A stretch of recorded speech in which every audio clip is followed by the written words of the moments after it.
L'invité du jour vous est présenté par Algérie Télécom. Algérie Télécom, toujours plus proche.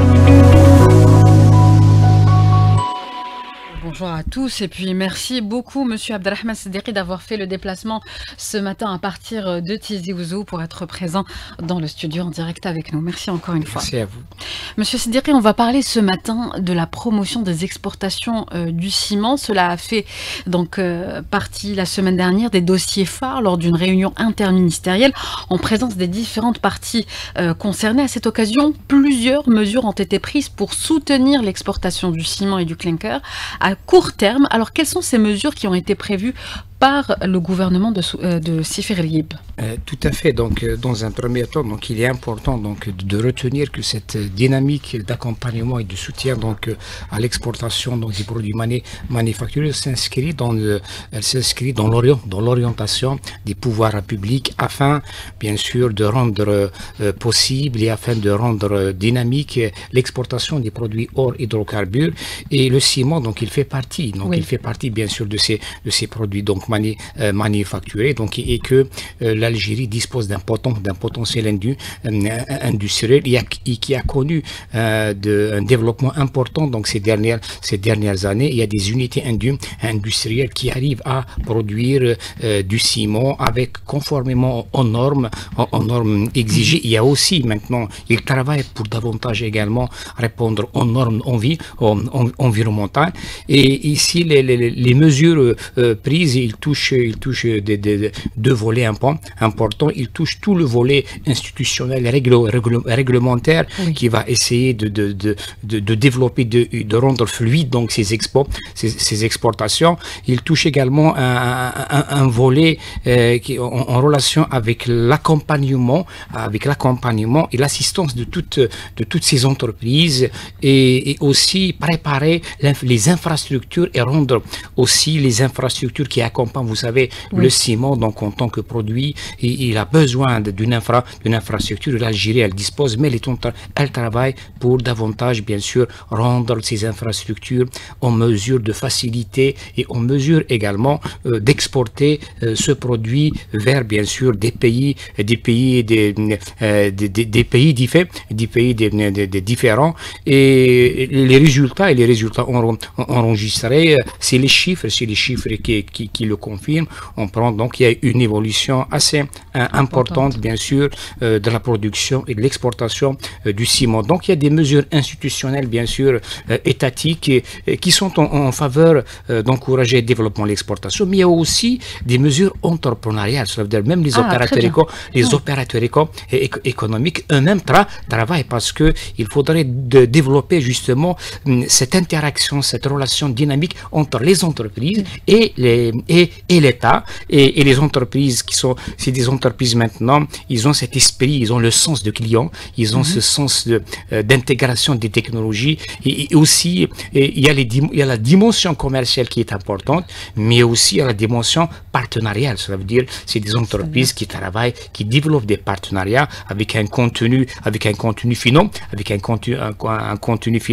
financier qui intègre davantage la dimension de développement durable, parce que vous savez les marchés demandeurs aujourd'hui c'est des marchés proches géographiquement, mais c'est des marchés qui travaillent davantage pour fixer des barrières à l'entrée, oui, tarifaires et non tarifaires. Et bien sûr, ces entreprises essaient de prendre en charge pour rendre cette exportation une possibilité réelle et une opportunité, parce que ce qui est à travers cet effet d'expérience, parce que ce qui est important, c'est comment capitaliser cet effet d'expérience, oui, et ensuite travailler sur les premières déjà réalisations afin de développer par la suite un effet de compétence. L'effet de compétence, c'est le potentiel, le potentiel d'exportation, la maîtrise de la production, l'amélioration en continu des infrastructures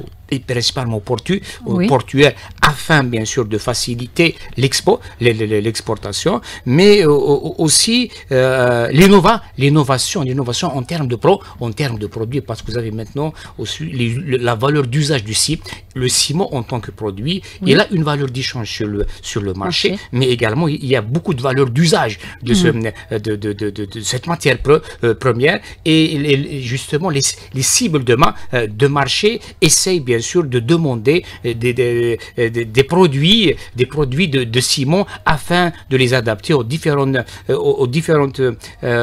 modes de construction qui sont demandés aujourd'hui. Il y a des constructions adaptées à des infrastructures, et donc on peut dire que ces mesures institutionnelles, c'est des mesures bien sûr qui facilitent, qui accompagnent, et aussi qui donnent un certain éclairage. Aussi, ce qui est important aujourd'hui, même par rapport donc à l'avenir de ce marché, toujours en restant dans cette relation dynamique, interactive entre les entreprises du domaine et tous ceux qui travaillent dans la chaîne de valeur, en amont et en aval, et avec l'État, il y a quand même un investissement aussi important à développer dans l'information économique. Pourquoi l'information économique aujourd'hui? Donc il y a les marchés, les pays demandeurs ou les entreprises, il y a à chaque fois la structure de marché change, les exigences changent. Oui. De la part de l'entreprise, le développement de la veille stratégique, l'information. Il n'y a pas seulement l'information économique, mais également l'information technique, les normes. Les normes maintenant, comment anticiper sur l'évolution des normes dans ces pays demandeurs, afin bien sûr d'adapter et de mettre à niveau. Donc ici, l'investissement dans la veille stratégique est capital, et qui va permettre au moins à l'entreprise de capter toutes les évolutions sur le plan institutionnel, sur le plan réglementaire, sur le plan technologique, mais l'État, à travers bien sûr, dans ce domaine toujours de l'information, l'État à travers l'intelligence économique, parce que la veille stratégique c'est l'affaire de l'entreprise. Absolument. Mais l'intelligence économique c'est l'affaire des États. Cela veut dire maintenant développer un système d'information économique en activant davantage nos attachés économiques, ce qu'on appelle la diplomatie économique, afin d'accompagner ces opérateurs économiques, parce qu'il n'y a pas que le ciment. Le ciment c'est un produit, mais il y a d'autres produits, parce que c'est important parfois de faire de benchmarking. Pourquoi? Alors, quand vous utilisez des termes comme ça, nous on ne comprend pas, donc on aimerait bien que vous nous expliquiez ce que c'est. Tout à fait. Si on prend par exemple l'exemple d'exportation du ciment, si on essaie de prendre en considération l'effet d'expérience, quels sont tous les facteurs positifs, et quelles sont les limites qui empêchent peut-être de développer. Maintenant, le benchmarking, c'est l'expérience d'exportation du ciment. On l'a, nous? On l'a? Oui, bien sûr, elle est amorcée, mais elle est amenée à se développer. C'est tout à fait normal. Il y a un effet d'expérience. Maintenant, cet effet d'expérience, comment le partager et comment le rendre accessible à d'autres produits similaires, parce que vous avez une entreprise c'est comme une expérience d'une entreprise qui a réussi à exporter un produit manufacturé, et qui a adapté sa production, et qui a adapté son processus de production, qui a adapté son système de gestion et de management de toutes les utilités, qu'il s'agit du management de l'énergie, qu'il s'agit le management de la production, et comment exploiter cet effet d'expérience pour les autres produits dont l'Algérie a un potentiel à l'exportation. Même parfois, on peut prendre cette expérience pour un produit manufacturé et voir également l'exportation même d'autres produits, dont les produits agricoles et autres, parce que cette expérience, l'Algérie maintenant commence parce que cette orientation, surtout dans le cadre, cette vision 2020-2030 pour développer les exportations hors et hydrocarbures, nous avons déjà des chiffres. À ce propos, des chiffres. Alors, à ce propos, si vous pouviez nous situer un petit peu la place de l'Algérie en matière d'exportation de ciment, où est-ce que l'Algérie se situe actuellement? Bien sûr, sa position, donc la position de l'Algérie commence à prendre des parts de main, commence à prendre des parts de marché, sur des marchés qui sont demandeurs. Mais l'Algérie, elle a un grand potentiel, ça veut dire ce marché, il est amené à se développer. Elle a des parts de marché, c'est des parts de marché importantes, c'est des parts, je dirais, c'est des parts de marché par rapport à l'objectif fixé, il répond à l'objectif. Mais par rapport à l'ambition, par rapport au potentiel, et surtout, elle se prépare pour ce marché, comme l'Algérie va prendre davantage, nécessite aussi des adaptations, notamment, vous savez, il y a des marchés géographiquement, si vous prenez le marché même européen et autres, la taxe carbone, cela veut dire la conformité, cela veut dire au fur et à mesure qu'on arrive à intégrer ces exigences dans le produit, dans les processus, cela veut dire que nous avons encore la marge de progression, elle est importante. Et même dans le cadre donc de la foire de l'IATF, il y a des contrats, il y a des partenariats, et donc sur le marché africain, il y a un potentiel à développer. Est-ce que vous pouvez développer ce point d'ailleurs? Quels sont les partenaires du continent de l'Algérie et comment se développe ce partenariat, M. Siddiqui? Vous savez, le partenariat, il touche, on va essayer de présenter les 3 niveaux de partenariat. Il y a déjà le partenariat industriel, ça veut dire le partenariat industriel, vous savez, toutes ces cimenteries, le ciment, donc ils intègrent aujourd'hui des technologies évoluées, il y a des fournisseurs bien sûr de technologies, et elle est intégrée, c'est des partenaires, c'est des fournisseurs de technologie. Mais maintenant, il y a des partenaires les partenaires de marché, ça veut dire les marchés, et ces partenaires de marché, il y a des secteurs, vous savez, le secteur de bâtiments, le secteur des infrastructures, c'est un secteur qui se développe dans tous les pays. Ça veut dire le besoin, il est important dans les différents pays. Tout va dépendre également de la relation, parce que même les relations économiques interpays, les relations économiques interentreprises donnent la possibilité à ces entreprises de ciment en Algérie d'être présentes en Afrique, d'être présentes en Europe et d'être présentes sur d'autres géographiques, parce que maintenant pour les producteurs et bien sûr exportateurs de ciment, il y a ces 3 variables qui sont conciliées. Il y a d'abord la variable du métier. Aujourd'hui, avec nous, l'expert économiste, M. Abdelrahman Siddiqui, enseignant-chercheur à l'université Mouloud Mamri de Tizi Ouzou. Bonjour, M. Siddiqui. Bonjour. Alors, je vous avais coupé, on parlait donc des valeurs, les 3 valeurs du marché, du développement du marché du ciment. Vous nous aviez déjà parlé au début. Est-ce qu'on peut reprendre sur ce point, si vous permettez? Oui, tout à fait. C'est des valeurs en général qui sont liées au développement de tout domaine d'activité stratégique. Il y a d'abord le métier. Le métier, c'est toutes les activités, autrement dit, le processus de production, les technologies intégrées, les tailles des unités et des complexes, la maîtrise, ça veut dire la maîtrise de l'activité, le métier. Et Dieu merci, à présent, nous avons des entreprises qui sont certifiées, qui travaillent selon des normes de production et qui arrivent à exporter conformément à des cahiers des charges, mais bien sûr, et qui travaillent davantage pour avoir de nouveaux marchés en répondant aux différents cahiers de charges. Et la deuxième variable, c'est le partenariat. Vous savez, c'est les projets d'investissement dans le domaine du ciment. Il a besoin d'un savoir-faire, et donc les entreprises algériennes du ciment coopèrent avec bien sûr des entreprises qui maîtrisent ces technologies. Donc le partenariat, et même à présent, on va prendre le cas par exemple de l'EATF, le partenariat, parce qu'il y a une autre façon de développer l'exportation au lieu d'exporter directement, c'est déjà de commencer à tisser un partenariat dans la production, dans le pays en question, afin d'avoir accès au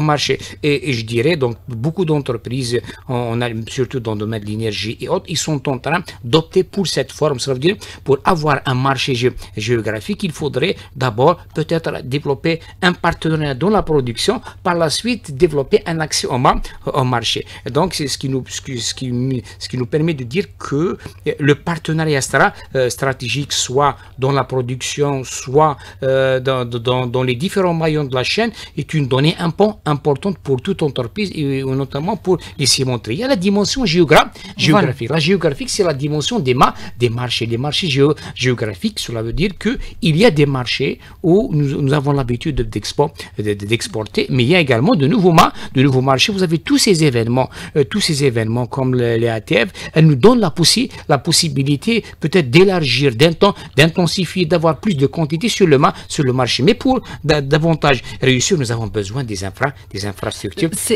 Vous me tendez la perche, monsieur Seddiqi, parce qu'il y a eu l'annonce du président de la République de mettre en place un port déjà existant pour l'exportation de ciment.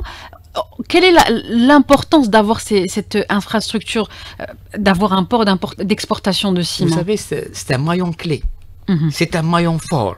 C'est un maillon fort dans le développement et l'exportation du ciment. Parce que toute exportation, parce que vous savez, il faut avoir les infrastructures nécessaires et adaptées, parce qu'il y a une adaptation. Parce que si on exporte, c'est comme si on exporte par exemple de l'énergie, on doit adapter l'infrastructure, notamment pour le stockage, notamment pour faciliter. C'est la même chose également pour le ciment. Et c'est une décision stratégique qui est prise par le président de la République, afin, bien sûr, de rendre fluide et aussi et surtout afin d'exporter dans les meilleures conditions économiques. Vous savez également la productivité. La maîtrise des coûts, elle est importante. Les coûts logistiques, lorsque nous allons mettre une infrastructure qui va être chargée ce qui va permettre à l'entreprise de bien gérer sa structure de coûts, les coûts logistiques, parce que les coûts de production, sont gérés au niveau interne à l'entreprise, mais il y a ces coûts logistiques, mais en présence d'une telle infrastructure conforme et qui va faciliter, ce qui va rendre aussi cette exportation compétitive. Parce que ce qui est intéressant, c'est pas seulement d'exporter et d'avoir un chiffre, mais d'exporter également de gagner, d'avoir une marge. Voilà.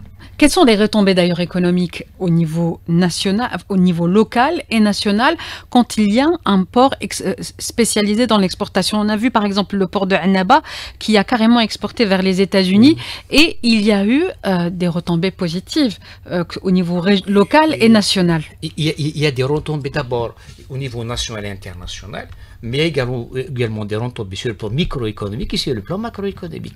Sur le plan microéconomique, ce qui va permettre à l'entreprise d'offrir plus, parce que si nous avons une infrastructure, c'est comme nous avons un couloir dédié pour cette exportation. Donc l'entreprise, autrement dit, elle est ainsi incitée à produire plus, à exporter plus. Ça veut dire sur le plan microéconomique, on va prendre plus de marché. Sur le plan aussi macroéconomique, vous savez, une infrastructure de base, elle va rendre possible, elle va développer de l'attractivité. Et lorsqu'il y a de l'attractivité, cela veut dire on a plus de possibilités d'exporter, et aussi la présence d'une telle infrastructure va permettre aux entreprises de focaliser sur les facteurs clés de succès liés aux produits, liés au processus, parce qu'il y a des entreprises qui ont ce potentiel, mais peut-être en absence d'une telle infrastructure, indirectement ils sont freinés.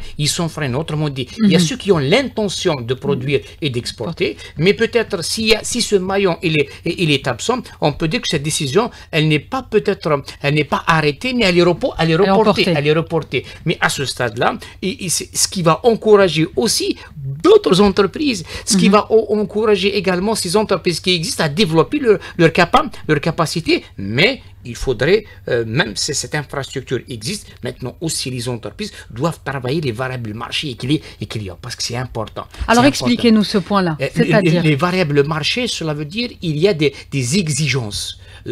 Chaque client qui achète une quantité, il a un cahier de charge. Il y a des normes qui existent et donc l'entreprise, elle doit adapter. L'innovation, l'adaptation, la flexibilité sont des valeurs pour des entreprises qui ont justement cette intention et cette possibilité d'exporter. Et aussi, il y a quelques années, c'était seulement des intentions, mais aujourd'hui, c'est une réalité. Et cette réalité, elle est amenée à prendre d'autres tendances avec le développement, bien sûr, de ces infrastructures, et aussi avec l'amélioration de la gestion et du management, la gestion interne. Et aussi, il y a des valeurs qui vont aussi accompagner par la suite, nous avons ces infrastructures, mais aussi des parties de les financements, les montages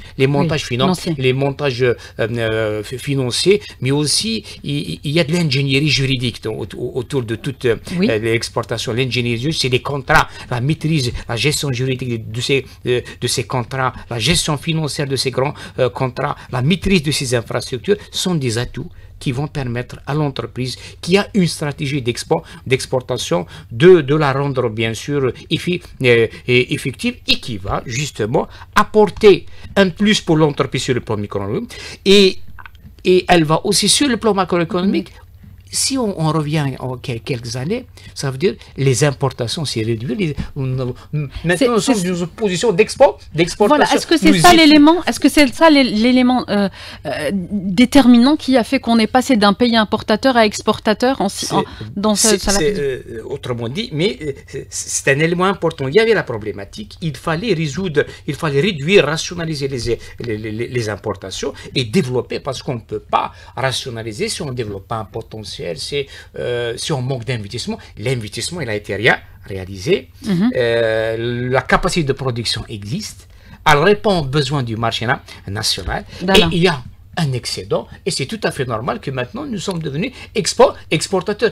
Pas seulement dans ce domaine. Hein. Il y a certains domaines comme les produits agricoles, certains produits manufacturiers et autres. Il y a même dans les produits les mines, c'est des produits qui sont amenés à se développer. Autrement dit, sur le plan macroéconomique, on arrive quand même à réduire ou à substituer, à gagner ce défi. Mais maintenant, il faut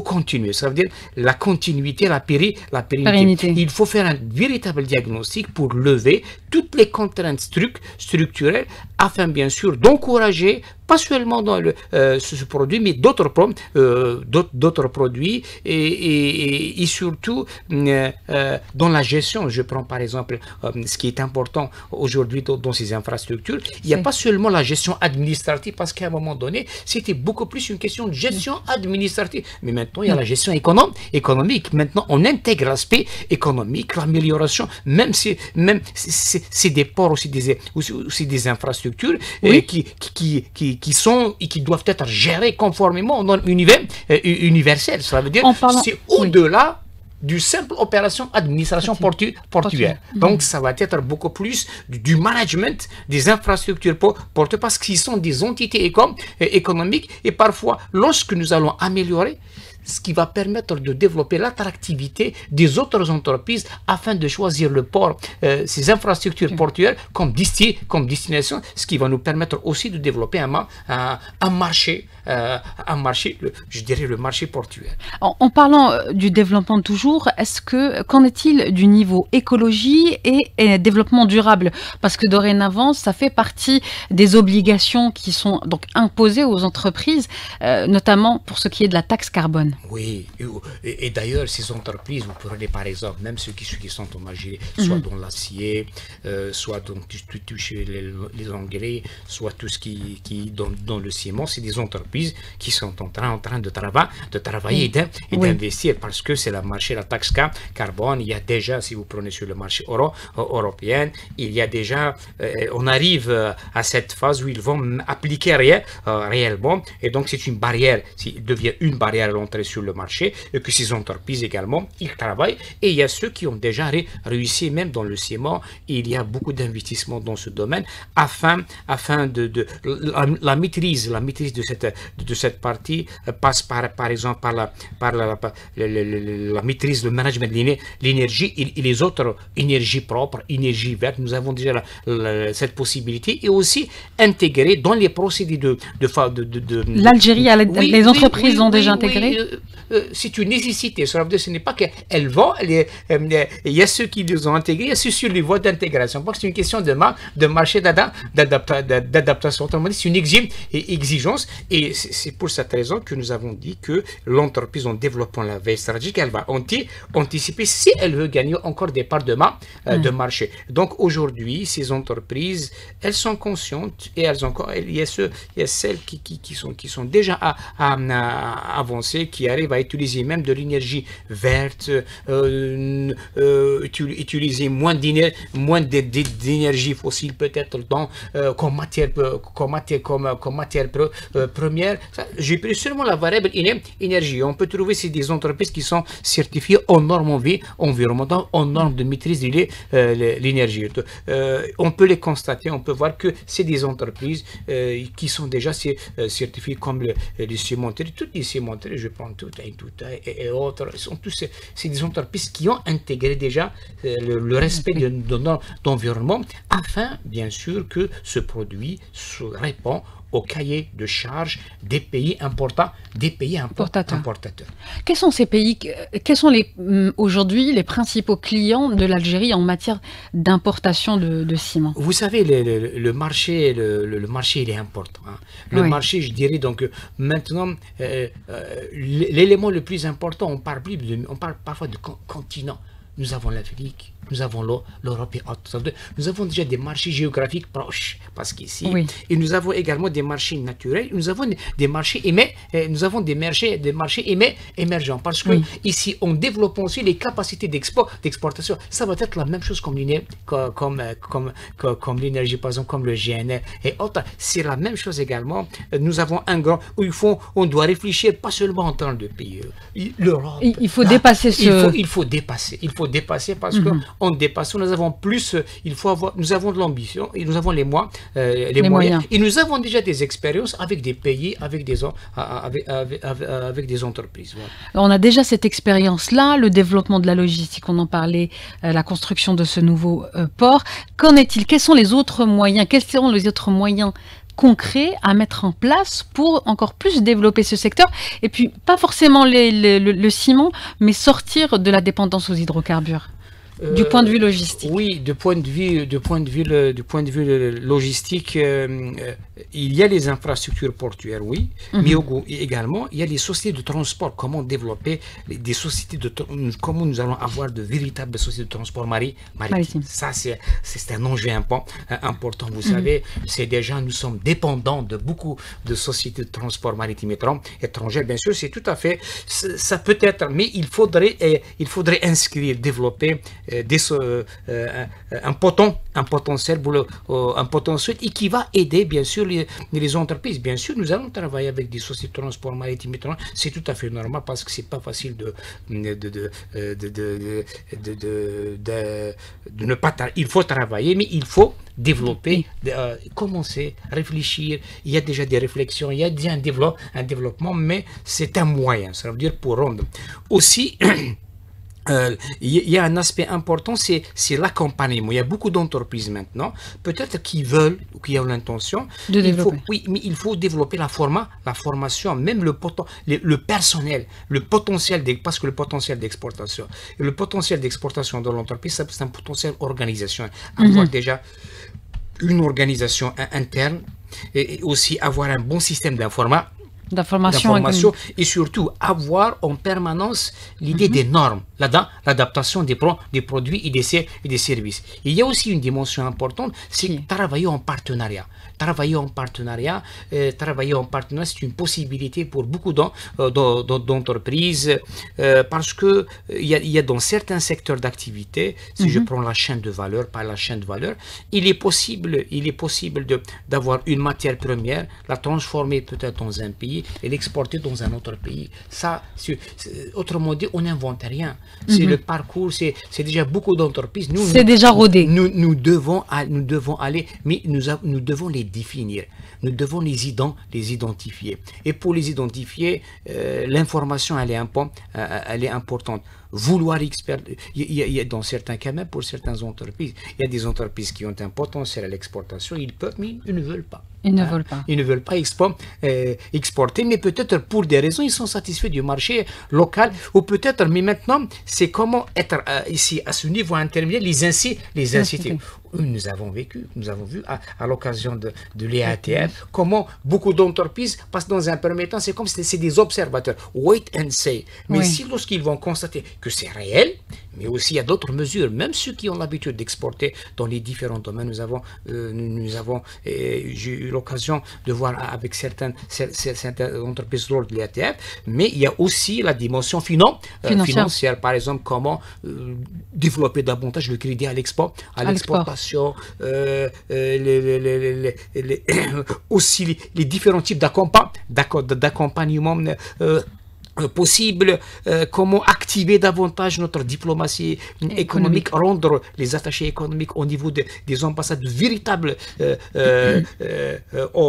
acteurs qui vont alimenter. Je prends le cas, je vais citer, c'est comme ça remonte à le Japon. Vous prenez avec ce ministère, comment qu'il a aidé ces entreprises à exporter en activant davantage, autrement dit, toutes ces représentations des diplomates. Elle prend l'information, elle la met à la disposition au niveau des entreprises, autrement dit, elle les aide pour structurer et organiser leur système d'information. Et combien même, si on veut réussir, nous avons besoin du capital humain, nous avons besoin du capital financier, nous avons besoin du capital technologique, mais nous avons besoin également de capital information, et surtout être de véritables professionnels d'exportation, et surtout ne pas exporter une fois et rester. D'ailleurs, même ceux qui... La pérennité de l'exportation. Maintenant, même les entreprises qui ont participé à l'EATF, on doit préparer déjà maintenant, dans 2 ans, comment nous allons travailler, garder ces marchés et développer d'autres marchés. Autrement dit, le suivi, il est important. Et nous avons la possibilité actuellement, ce partenariat entre l'État, autrement dit, elle est en train de mettre à disposition des opérateurs économiques des mesures juridiques, institutionnelles, fiscales, afin de les inciter, et aussi l'investissement dans les infrastructures de base, notamment les infrastructures portuaires, et aussi développer des sociétés de transport maritime, ou également comment développer un cœur financier, autrement dit, des établissements financiers qui vont accompagner ces entreprises sur le marché. C'est une vision, et toujours il faut travailler cette vision entreprise-État. Et c'est important, autrement dit, à chaque fois que ce lien État entreprise, mais qui s'appuie sur des dimensions économiques, sur des dimensions partenariales, dimensions financières, dimensions juridiques, il donne des résultats. Ça veut dire que il faut dépasser le cadre de l'administration des impôts, des importations, et aller véritablement vers un management axé sur le résultat, travailler niche par niche, marché par marché, activité par activité, afin de multiplier le secteur. Nous avons maintenant l'acier, nous avons le ciment, nous avons les produits agricoles, et il y a d'autres familles de produits qui vont rejoindre, mais à condition de bien travailler au niveau de l'entreprise ou au niveau de l'écosystème lié à l'exportation. Merci beaucoup, Monsieur Abdelrahman Saddiqi. C'était donc le mot de la fin. Je rappelle que vous êtes donc expert économiste, enseignant-chercheur à l'université Mouloud Mamri à Tizi Ouzou, et vous étiez l'invité de ce mercredi.